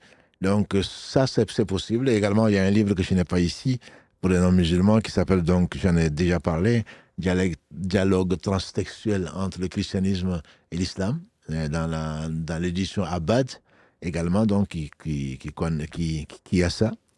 Pour les musulmans, alors, il y a l'embarras du choix. Pour les musulmans, il y a énormément de livres. Celui que je préfère, je vais commencer par celui-là. Celui que je préfère, c'est celui-là. Donc, c'est le prophète Mohammed avec M-U-H-A-2-M-A-D. Le prophète Mohammed, sa vie d'après les sources les plus anciennes. Donc, dans l'édition Seuil de Martin Links. Martin Links, donc, c'est un ancien conservateur des manuscrits orientaux, donc au British Museum, qui est connu, British Museum. Il a longtemps enseigné au Caire. Il est l'auteur d'autres ouvrages que j'ai vus, mais que je ne recommande pas. Mais en tout cas, celui-là, je le recommande. Parce que je trouve qu'il est très bien écrit, de façon poétique. C'est un des meilleurs livres que j'ai lus dessus, bien, même s'il n'est pas très épais, comparé à d'autres, qui est joliment, poétiquement écrit, et qui est pourtant une traduction. Donc j'imagine que les frères anglophones, ceux qui comprennent anglais, j'imagine qu'ils vont se régaler encore plus que ceux qui comprennent, pour ceux qui comprennent pas l'anglais. Donc ça s'appelle Le Prophète Mohammed, Muhammad, sa vie d'après les sources les plus anciennes. Je vous le recommande particulièrement. Je trouve qu'il est assez bien écrit et assez complet. Ensuite, il y a donc ces 2 livres qui sont en fait des traductions. Donc Ar-Rahiq Maktoum, qui est traduit ici par le Nectar cacheté, probablement de la sourate 83, donc, où il a tiré le livre. Et en fait, donc, c'est le Nectar cacheté, la biographie du prophète sallam, c'est le Cheikh Safi Ar-Rahman Al-Mubarraf Fawri. Donc, il a remporté plutôt le premier prix mondial donc, sur la biographie du prophète sallallahu alayhi wa sallam. Il y a eu un concours, c'est lui qui a remporté le premier prix. Là, il faut vraiment, ça va un peu dans les détails. Donc, beaucoup de détails même, c'est plus le chercheur qu'autre chose. Pour celui qui veut passer un bon temps, connaître et aimer Mohammed sallallahu alayhi wa sallam, à mon humble avis, Martin Links, il remporte le premier prix. Mais pour le prix de la recherche scientifique sur l'histoire, bien sûr, je ne parle pas des anciens livres de Ibn Ishaq et Ibn Hisham, je ne parle pas de cela en arabe, je parle le français.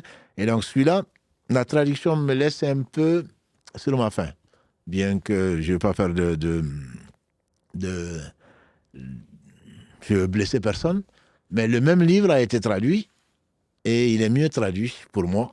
C'est Mohammed, l'ultime joyau de la prophétie, donc dans ce format-là, dans l'édition donc Maison d'An-Nour. Mais l'inconvénient, c'est que le face se détache. Et donc, c'est pas bien relié. Alors que celui-là, il est solidement relié, mais je préfère pas sa traduction. Voilà.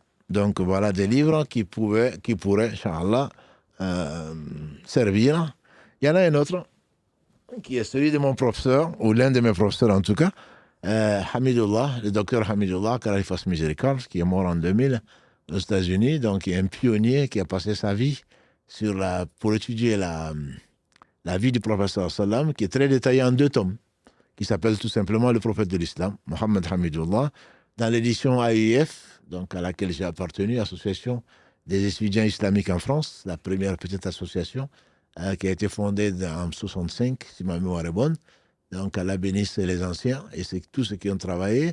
Ça, c'est une mine d'informations, en deux tomes pour le chercheur, qui n'est pas facile à retenir. Donc, c'est vraiment pour le chercheur, je conseille ça. Je vais presque finir, Mohammed. Il y a ce petit livre dont est tiré, donc c'est Ibn Kathir, que vous connaissez certainement, qui est une référence grand historien et l'éminent savant Ibn Kathir, qui a écrit donc Al-Bidaya wa Nihaya, donc le début et la fin c'est un grand historien, le début depuis la création de la terre, jusqu'à la venue du prophète sallam, les différents prophètes, etc., etc. Bon, il y a parfois des hadiths qui sont discutés, mais je remercie Allah d'avoir envoyé des gens qui n'ont pas réécrit, mais qui ont vérifié certains hadiths. Donc, il a le tafsir, l'explication qu'on dit Ibn Kathir, du Coran tout entier, en 4 volumes, ou en 1 volume, ou en 8 volumes, que je recommande, qui a beaucoup de hadiths qui maintenant ont été expurgés. Mais il faut prendre la version revue et corrigée avec hadiths authentiques. Voilà. Mais là, il parle des miracles du prophète sallam. Celui qui ne cherche que des miracles, et on en prendra quelques-uns, Inch'Allah, avec les récits. Donc, ça s'appelle les miracles du prophète sallam. Il a également écrit, et je m'arrêterai sur cette référence-là, un livre donc, qu'on appelle la Sira, les débuts de l'islam, la biographie de Mohammed sallallahu alayhi wa sallam, donc qui est également une référence et qui est en 2 formats. Donc, il y a ce grand format et il y a ce format plus réduit qui s'appelle la biographie de Mohammed, le dernier des prophètes. Donc, il a également écrit d'autres. Ibn Kathir a écrit Abu Bakr, Omar, Othman, Ali, les 4 califes, etc. Donc, on peut trouver tout ceci. Et ce ne sont pas les seuls. C'est juste des exemples pour ne pas passer la nuit à les citer. Mais il y a d'excellents livres. En tout cas, il y a beaucoup de contributions. Et pour cause. Parce que, comme vous l'avez pu le constater, c'est vraiment très, très, très important que de connaître. On ne peut pas aimer ce qu'on ne connaît pas. On ne peut pas aimer celui qu'on ne connaît pas. Quand on les épouse, etc., on connaît la date de naissance, l'heure de naissance, le lieu de naissance. Et quant à Mohammed sallallahu alayhi wa sallam, très peu de gens, je ne sais pas s'il va me permettre encore de le dire, un frère que j'aime, un Dieu, qui, je ne sais pas s'il écoute cette émission, en tout cas, qui m'est très utile, qu'Allah le bénisse, qui me dit, qui s'est converti, alhamdulillah, grâce à Allah subhanahu wa ta'ala, et qui me dit qu'il a été voir donc son futur beau-père, et il s'est converti. Et en réalité, quand il a épousé cette fille, qui est même maintenant une mère, alhamdulillah, la fille ne savait même pas qui était Mohammed sallallahu alayhi wa sallam. Donc on est là en train de passer à côté de l'essentiel. À côté de l'essentiel. Voilà. Celui qui ne connaît pas Mohammed sallallahu alayhi wa sallam, je crains pour moi, je crains pour lui. Dans la tombe, vous savez, parmi les 3 questions, la tombe. Mar Rabbuk, qui est ton Seigneur? Quelle est ta religion? Qu'est-ce que tu penses, qu'est-ce que tu connais de Mohammed sallallahu alayhi wa sallam? Bien sûr, il ne s'agit pas de dire, tiens, j'ai regardé Hamidullah, je le connais par cœur, c'est pas ça. Est-ce que tu l'as connu? Est-ce que tu l'as suivi? Est-ce que tu l'as aimé? Voilà, je pense, en pratique. Dans la tombe, celui qui ne connaît pas Mohammed sallallahu alayhi wa sallam va avoir des soucis. Pas bien sûr là où il est né, comment s'appelait sa mère, c'est pas ça. C'est en tant que prophète. En tant que prophète, est-ce que tu le connais? Qu'est-ce qu'il t'a enseigné? Le Coran. Le meilleur exemple, le meilleur homme que la terre a porté, tu ne le connais pas. Par contre, Google et les différents écrits, tu les connais. Les réseaux sociaux, n'en parlons pas. Non. C'est pas sur ça qu'on va t'interroger dans la tombe. Dans la tombe, on va te demander, qu'est-ce que tu penses de Mohammed sallallahu alayhi wa sallam? Vous allez être interrogé à mon propos, a-t-il dit, à Arafat, lors de son dernier et seul pèlerinage. Vous allez être interrogé à mon propos, qu'est-ce que vous allez dire? Donc c'est vraiment, c'est extrêmement important. Bien sûr, d'autres sujets le sont aussi, mais ne pas connaître le prophète Mohammed sallallahu alayhi wa sallam, le sceau de la prophétie, le joyau de la prophétie, l'homme que Allah a aimé le plus parfait des hommes, et Allah c'est le parfait, c'est certainement un défaut, Inch'Allah, qu'on espère combler au travers donc de cette nouvelle série, Inch'Allah. Désolé, j'ai été un peu long. Non, alhamdulillah, barakallah fik. C'est vrai que tu avais anticipé en fait, la question sur le livre à conseiller aux non-musulmans, puisqu'effectivement, on a, alhamdulillah, des non-musulmans qui nous suivent aussi, qui apprécient en tout cas les lives qu'on propose. Et donc, ils nous envoient aussi des messages via le message privé en disant, voilà, on est des non-musulmans, mais quand même, on apprécie comment vous racontez en tout cas votre religion, et donc ils sont assez nombreux. Donc, barakallahu fik. Donc tu as commencé par ça et c'est très bien, c'était un peu la deuxième question. Il y a une question qui vient d'arriver, parce que je suis en même temps, au fur et à mesure que tu présentes les livres, il y a une personne qui te pose la question, est-ce que le livre qui s'appelle Mohammed, prophète de l'islam, de Roger Caratini, ça te parle? Ou est-ce que tu l'as, je ne sais pas si tu en as parlé, je ne pense pas.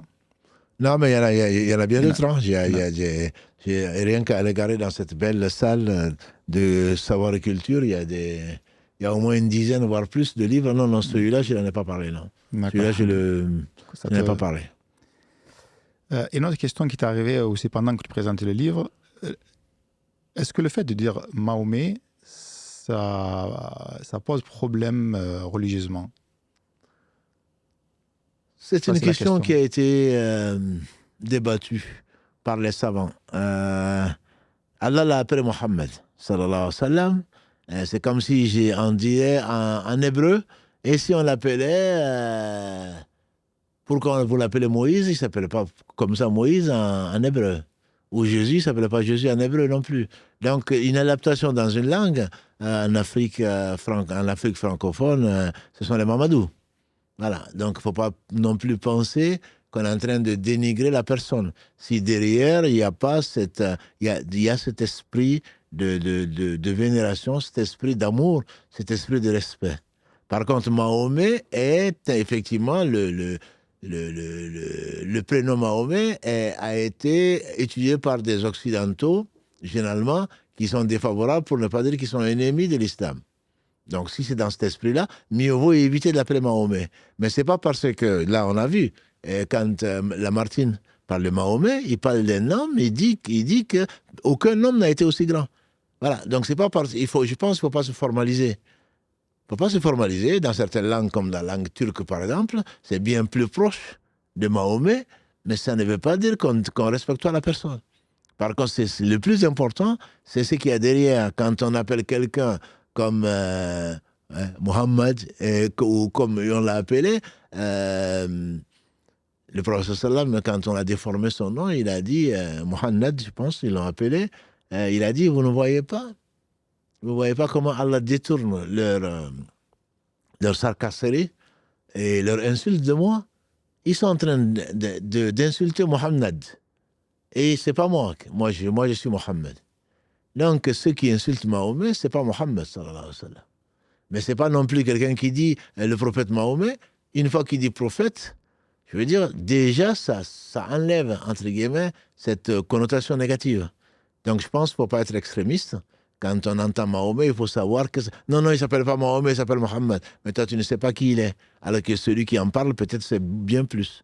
Je pense qu'il ne faut pas se formaliser à l'appellation. Par contre, quelqu'un qui dit Mahomet, bon, c'est comme ça que beaucoup de non-musulmans, notamment francophones, l'appellent. Il faudrait simplement dire, en arabe, on l'appelle Mohammed. Le ha sort difficilement. Ne serait-ce que, enfin, dans une langue qui n'est pas l'arabe, ne serait-ce que même d'Ahmed. Souvent, on l'appelle Ahmad. Non, je ne m'appelle pas Ahmad, je m'appelle Ahmed. Donc, le ha, et si on ne s'exerce pas à le sortir, ça ne sort pas. Mais ce n'est pas un manque de respect.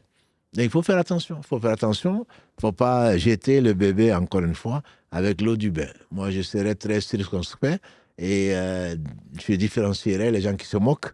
Ils ne se moquent que d'eux-mêmes.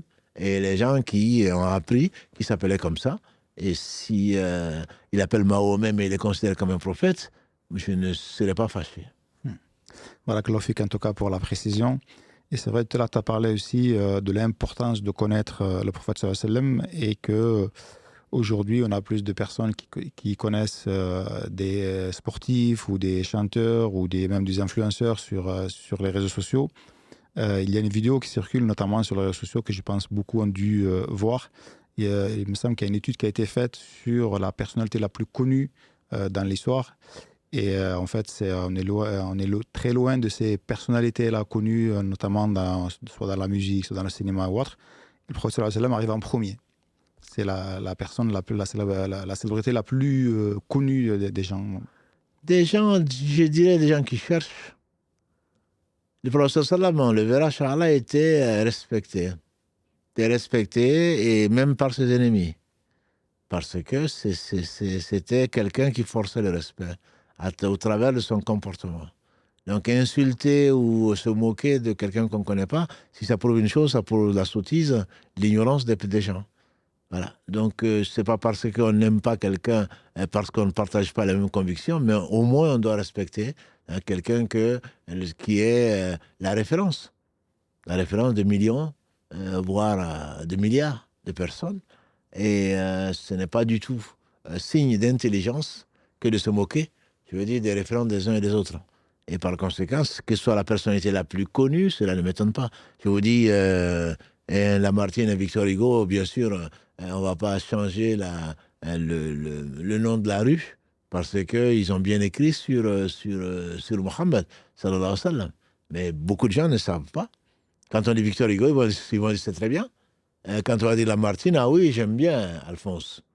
Mais quand on va dire dans l'histoire de Turquie, tu ne vois pas ce qu'il a écrit, ils vont dire non, je ne l'aime plus. Voilà. Donc ce sont des gens qui ne connaissent pas la vérité, qui n'aiment pas la vérité, et qui la vérité, si elle ne suit pas leur passion, donc ils ne la considèrent pas. Et ça, si ça prouve une chose, ça prouve vraiment la non-intelligence de ces personnes-là. Voilà, Klofik, cher.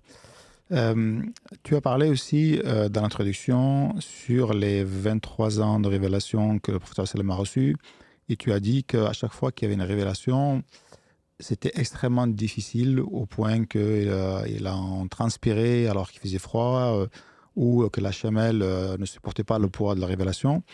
Est-ce qu'on peut dire que c'était des épreuves difficiles à supporter pour le prophète sallallahu alayhi wa sallam au moment où il recevait à chaque révélation? Non, bon, on a déjà parlé dans les séances du Coran, il dit que ça pouvait prendre différentes formes. Ce que je voulais juste dire, c'est par rapport, je pense, au verset 7 de la sourate 73, « Inna sanulqi alayka qawlan thaqila », c'était vraiment lourd en réalité.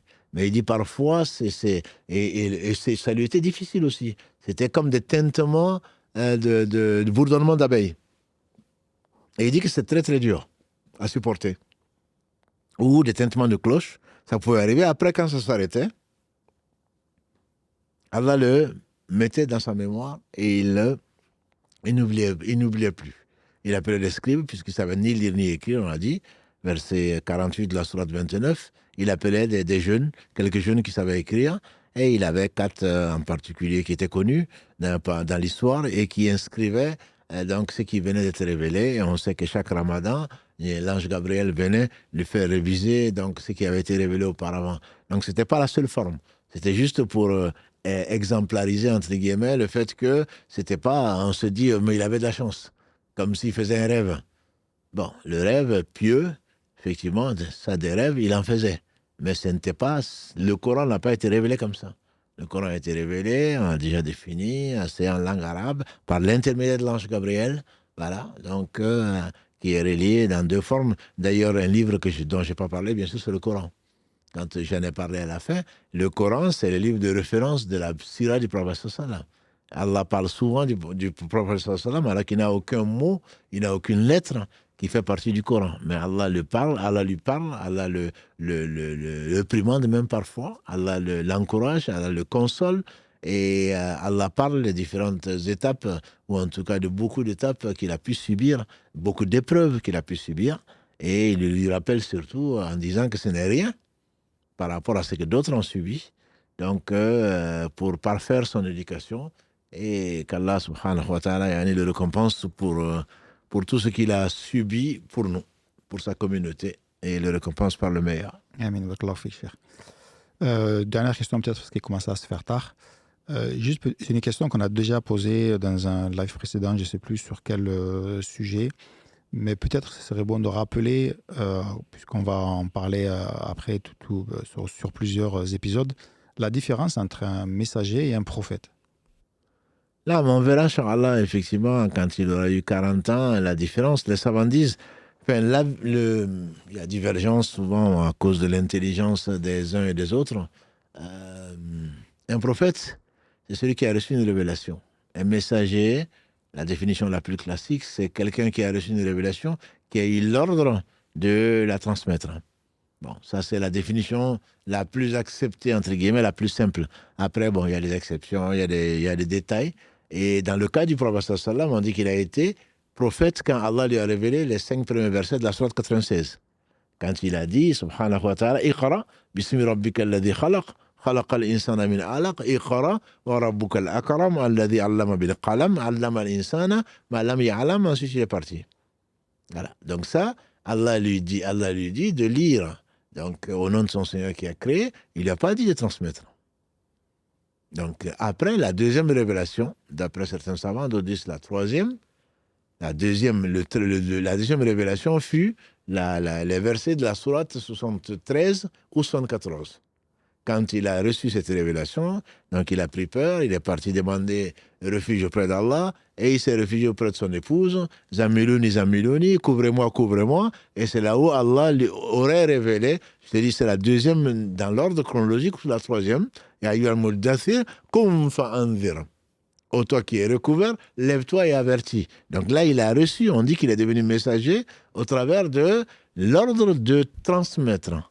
Voilà, le message, donc en arabe, donc le message c'est Risala. C'est Risala, c'est une lettre, on l'appelle ça Risala, c'est un message. Donc Allah dit, Kum fa'anzir, lève-toi. Toi qui es recouvert, lève-toi et avertis.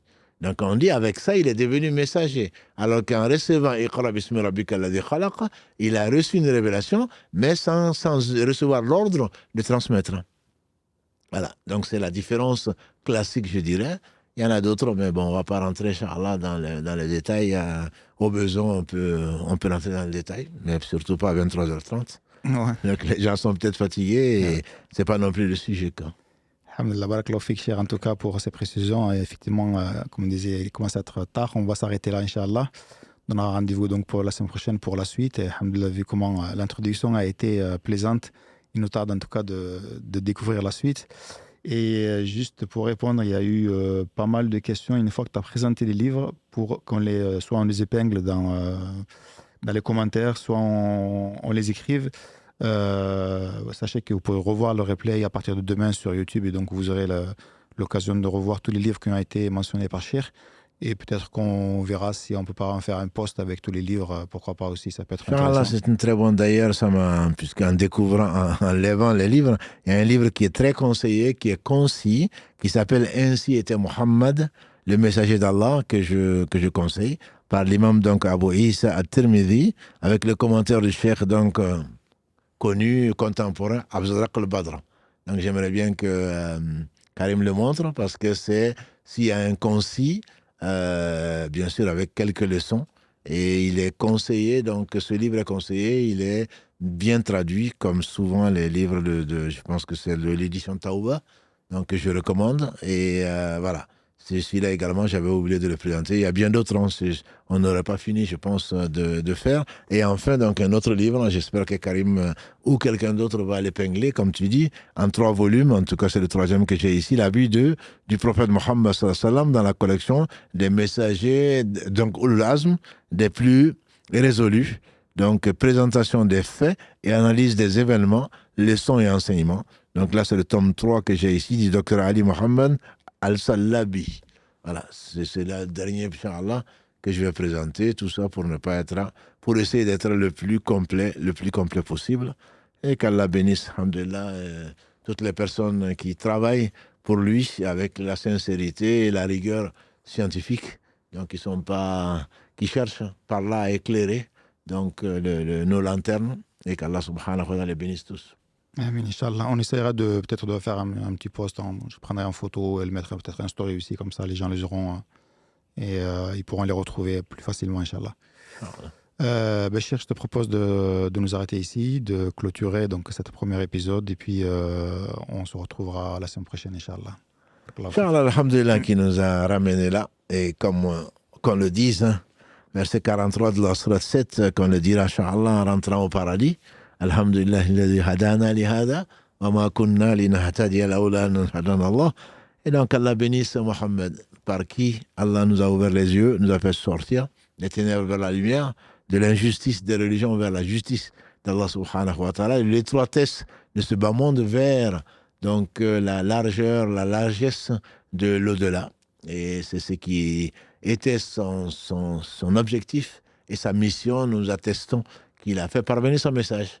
Nous attestons qu'il a été rigoureux et qu'il a transmis son message et qu'il n'a rien laissé de ce qu'Allah subhanahu wa ta'ala lui a enseigné, et qu'Allah le bénisse. Donc, il a été honoré dans ce bas monde, il le sera très certainement dans l'au-delà. Et donc, qu'Allah subhanahu wa ta'ala nous le fasse aimer pour qu'on atteigne le summum même de la foi, puisqu'aucun d'entre nous ne sera véritablement croyant tant qu'il n'aimera pas le prophète Mohammed sallallahu alayhi wa sallam plus que lui-même.